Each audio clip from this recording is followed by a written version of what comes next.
दोस्तों, अमेरिकी राष्ट्रपति डोनाल्ड ट्रंप एक बार फिर से ईरान पर हमले की तैयारी कर रहे हैं। ये सैनिक हमला किसी भी समय हो सकता है और अमेरिकन मीडिया के मुताबिक ये हमला 48 से 72 घंटे का होगा, यानी एक शॉर्ट हमला होगा ईरान को प्रेशराइज करने के लिए। अमेरिकन न्यूज़ वेबसाइट एक्सियोस के मुताबिक ट्रंप ये जो प्लान तैयार कर रहे हैं वो अपने मिलिट्री कमांडर्स के साथ कर रहे हैं, जिसमें उन्होंने सेंट्रल कमांड, जिसके अंडर में मिडिल ईस्ट आता है, उसके कमांडर ब्रैड कूपर को मिलाया है। इसके अलावा सेना के तमाम बड़े अफसरों के साथ ये प्लान तैयार किया जा रहा है, जिसमें सिर्फ और सिर्फ ट्रंप हैं और सैनिक अफसर हैं। और इस हमले का जो पॉलिटिकल ऑब्जेक्टिव है या मिलिट्री ऑब्जेक्टिव है, ऐसा बताया जा रहा है कि ट्रंप चाहते हैं कि इस हमले से वो इतना प्रेशर डाल दें ईरान की हुकूमत पर कि ईरान डील साइन करने के लिए बाध्य हो जाए। दूसरी तरफ इस खबर को लेकर ईरान की इस्लामिक सेना ने आज कहा है कि पूरी फौज 200% तैयार है और अगर अमेरिका ज़मीनी जंग लड़ता है, यानी ग्राउंड ऑपरेशन करता है, इन्वेजन करता है, तो फिर इसका मुंह तोड़ जवाब दिया जाएगा। अब अमेरिकन न्यूज़ साइट एक्सियोस के मुताबिक US president Donald Trump will receive a briefing on Thursday from the leader of Central Command Brad Cooper on new military options। आज ही मीटिंग है थर्सडे को और इस मीटिंग में फाइनल डिसीजन ट्रंप लेंगे अपने आर्मी कमांडर के साथ, जिसमें नेवी और एयरफोर्स के भी टॉप जनरल्स होंगे और इसमें उनको ऑप्शंस दिए जाएंगे। अब ऐसा कहा जा रहा है कि ट्रंप साहब जो हैं वो ईरान के इंफ्रास्ट्रक्चर को हिट करना चाहते हैं। ये स्ट्राइक्स 48 घंटे से 72 घंटे की हो सकती हैं और शायद किसी भी वक्त हो जाए। फाइनल डिसीजन मिस्टर ट्रंप का है। अब दोस्तों, ट्रंप की ये नई धमकी है या फिर वाकई वो इस बार सीरियस हैं और 3 दिन के लिए एक brief strike, military strike Iran पर करना चाहते हैं? यही सवाल मैंने अमरीश मिश्रा से किया है कि क्या वाकई मिलिट्री कमांडर्स, पेंटागन जो रक्षा मुख्यालय, उनके अफसर ने प्लान तैयार कर लिया है और इसे किसी भी समय इम्प्लीमेंट किया जा सकता है, किसी भी वक्त ये स्ट्राइक्स हो सकती हैं, या फिर कोई और विकल्प भी ट्रंप के पास है? अमरीश भाई, जो बड़ा डेवलपमेंट है वो ये है कि अमेरिका एक बार फिर से ज़बरदस्त हमले की तैयारी में है। और क्या ये बात सही है कि डोनाल्ड ट्रंप ने फाइनल ब्लूप्रिंट तैयार कर लिया है, अंतिम रणनीति तय कर ली है अपने मिलिट्री ऑफिसर्स के साथ? दीपक जी, आज एक्स्ट्रा ऑर्डिनरी मीटिंग हुई है अमेरिका में, जिसमें ट्रंप और सेंटकॉम जो मिडिल ईस्ट के पूरे अफेयर्स को देखता है, उसके कमांडर ब्रैड कूपर और डैन केन जो अमेरिका के सबसे बड़े मिलिट्री ऑफिसर है, तीनों ने फाइनलाइज कर दिया है जल्द ही ईरान पे 48 घंटे की बमबारी होगी और फिर ग्राउंड इन्वेजन होगा सीधा।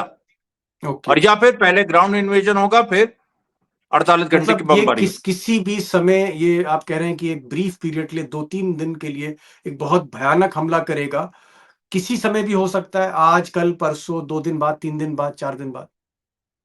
बिल्कुल, किसी भी दिन हो सकता है। और ये हमला ऐसा होगा, मीडिया ब्लैकआउट भी होगा, कोई समझ ही नहीं पाएगा क्या हुआ। ये अद्भुत चीज होने जा रही, मैं अभी से कह रहा हूं, मुझे आभास हो रहा है ये बड़ी यूनिक चीज होने जा रही है। और इसके लिए देखिए, ईरान ने भी वार्निंग इशू कर दी अपने यहाँ, रेड अलर्ट जारी कर दिया उन्होंने, वो तो हमेशा से है, लेकिन और ज्यादा। और उन्होंने कहा है कि कोई भी ग्राउंड इन्वेजन होगा, हम तो वेट कर रहे हैं, अगर ग्राउंड इन्वेजन हुआ तो ये एक बहुत बड़ी गलती अमेरिका करेगा और भारी संख्या में अमेरिकन मारे जाएंगे। इसका मकसद क्या हो सकता है? इसका मकसद यही हो सकता है कि तेल के दाम जिस तरह से 75 से 80, फिर 90, फिर 100 और आज 126 के पार चले गए, और हो सकता है आने वाले 10 दिन में $150 प्रति बैरल हो जाए, यानी आधी दुनिया के पहुंच से तेल बाहर हो जाए। क्या आपको लगता है कि इस प्राइस, जो ये जो राइज हो रहा है, और पूरे क्राइसिस हो रही है तेल को लेकर, गैस को लेकर, केमिकल्स को लेकर, एल्युमिनियम को लेकर, यूरिया को लेकर, इसका बहुत बड़ा प्रेशर ट्रंप पर है और ट्रंप चाहते हैं कि अब किसी तरह से भयानक हमला करो और ईरान को वापस टेबल पर लाओ बातचीत करने के लिए। इसमें दीपक जी 2 चीजें, एक तो ट्रंप पे प्रेशर बहुत है और दूसरा ईरान ने जो बात ही नहीं की, मिलने ही से इनकार कर दिया इस्लामाबाद 2 होने जा रहा था उससे इनकार कर दिया, तो ट्रंप को अब समझ में नहीं आ रहा क्या करे। तो अब एक तरीके से आप सोचिए, ईरान ने जो ट्रैप ले किया है उसमें ट्रंप जा रहे हैं फंसने, जो जाल फैलाया ईरान ने इसीलिए ये सब किया था कि ट्रंप ग्राउंड इन्वेजन करें, कोई बड़ी गलती करे। तो क्या आपको ट्रंप का लगता है? देखिए जी जी, ट्रंप का दिमाग इस समय आप देखिए, उन्होंने स्टेट ऑफ हुर्मुज को स्टेट्स ऑफ ट्रंप कह दिया है। ओ फिर माय उसके गॉड। बाद उन्होंने चार्ल्स III इंग्लैंड के बादशाह, उन्होंने, मैंने आपको बताया था कि वो कुछ कहेंगे ईरान के बारे में कि भाई पीछे हटो या कुछ रिजॉल्व करो, उनसे हाथ नहीं मिलाया, ना उनकी वाइफ से। ये तो इतना बड़ा ब्रीच ऑफ प्रोटोकॉल कभी हुआ नहीं है। ट्रंप बौखलाए हुए हैं, किंग चार्ल्स से हाथ तक नहीं मिलाया, और ये पहली बार हुआ होगा कि अमेरिकी राष्ट्रपति ने स्टेट विजिट पर ब्रिटेन के बादशाह के साथ हाथ नहीं मिलाया, उनकी पत्नी से हाथ नहीं मिलाया। दूसरी तरफ वो ईरान पर ज़बरदस्त बमबारी के लिए आप कह सकते हैं फाइनल ब्लूप्रिंट तैयार कर रहे हैं, किसी भी समय ईरान पर हमला हो सकता है, और ट्रंप का कहना है कि ये हमला बहुत भयानक होगा।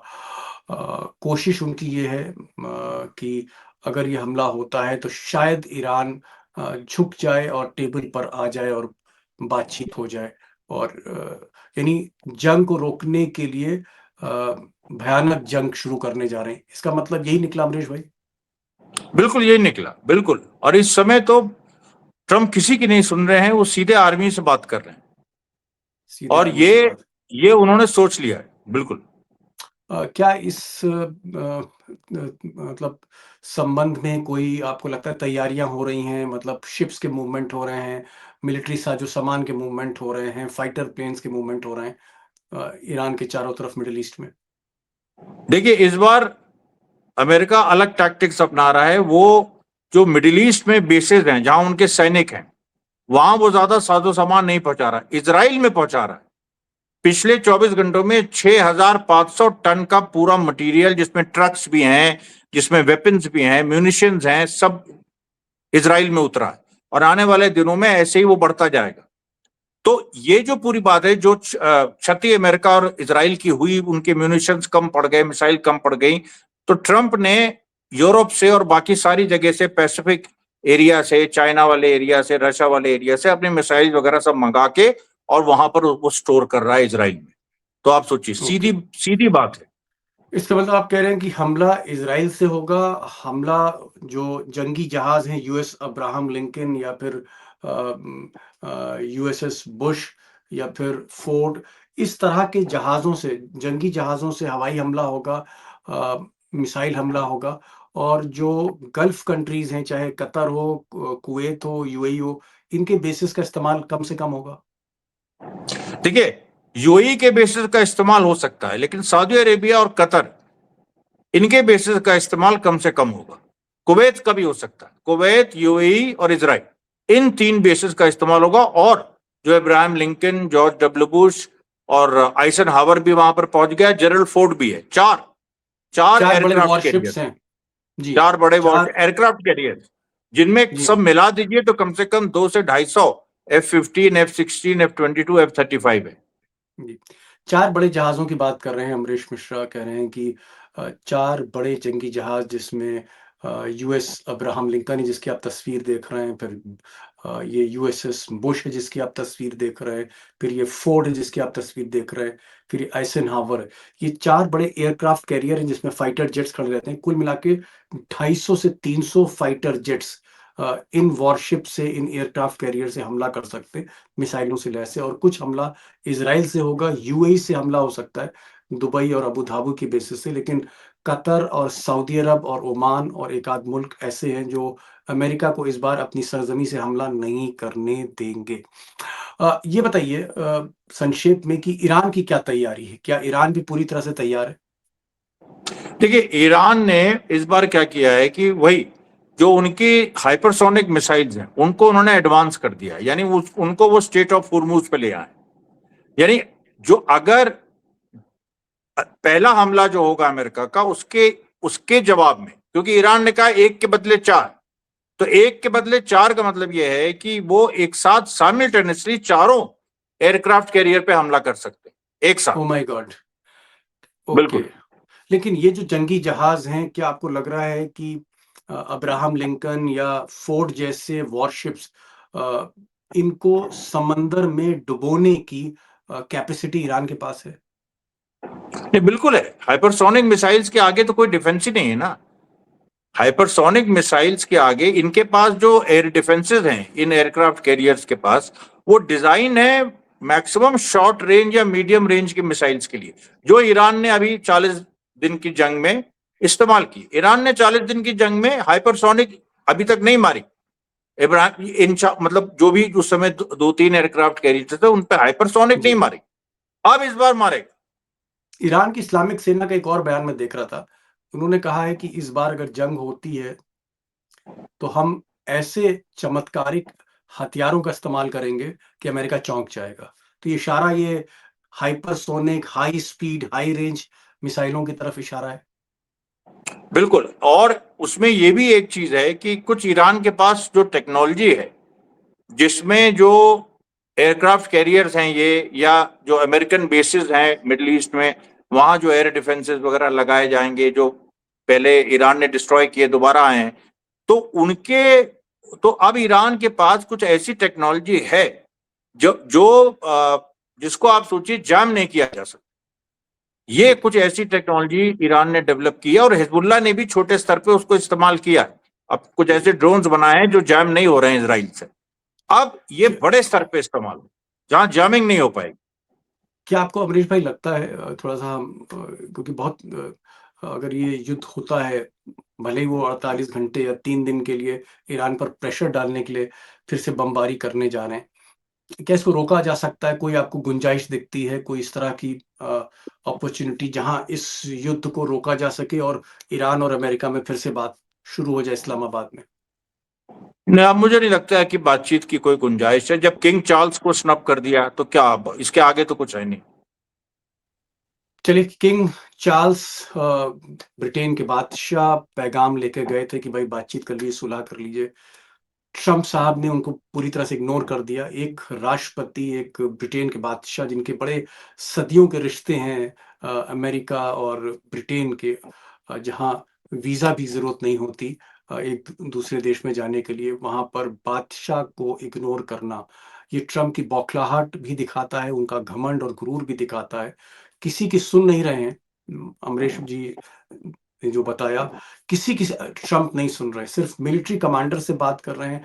टॉप आप कह सकते हैं पेंटागन के जो अधिकारी हैं, रक्षा मुख्यालय के अधिकारी, उनसे सीधी बातचीत कर रहे हैं, सलाहकारों से बातचीत नहीं कर रहे हैं, रिपब्लिकन पार्टी की लीडरशिप से बात नहीं कर रहे हैं, बाकी लीडरशिप से खुद फैसले ले रहे हैं। और उनको लगता है, ट्रम्प को लगता है कि अगर मैं 2-3 दिन बमबारी कर दूंगा तो ईरान टेबल पर आ जाएगा और फिर हम इस युद्ध को या डील को साइन कर सकते हैं। तो ये एक प्रेशर टैक्टिस उनका है। ये फिर से कहीं बूमरैंग ना कर जाए, कहीं तीर उल्टा ना पड़ जाए, दांव उल्टा ना पड़ जाए, क्योंकि अमरीश जी ने कहा है कि ईरान की भी भयानक तैयारी है। अगर फिर इस तरह की कोई चीज होगी तो ईरान इस बार मुंह तोड़ जवाब देगा। समंदर में जहाज डुबो सकता है जिन जहाजों से हमला होगा। और मैं बात यूएस अब्राहम लिंकन और फोर्ड जैसे जंगी जहाजों की कर रहा हूँ। अमरीश भाई, मैं तो यही चाहूंगा कि ये युद्ध ना हो दोबारा, क्योंकि तेल की कीमत मैं देख रहा हूँ जिस तरह की रिपोर्ट्स आ रही हैं, अभी 126 है, कल तक 130 होगा, और 10-15 दिन में अगर ये 150 या 200 के आसपास पहुंच गया प्रति बैरल डॉलर, तो मुझे ऐसा लग रहा है कि बहुत बड़ी क्राइसिस खड़ी हो जाएगी दोस्तों, बहुत बड़ी क्राइसिस खड़ी हो सकती है। और दुनिया समझ रही है। दुर्भाग्य इस दुनिया का ये कि सबसे ताकतवर आदमी नहीं समझ रहा है इसको। ये सबसे बड़ा दुर्भाग्य है। अमरीश भाई, आप आए इस प्रोग्राम में और काफी कुछ आपने बताया अंदर की बातें। Thank you so much sir, thank you so much.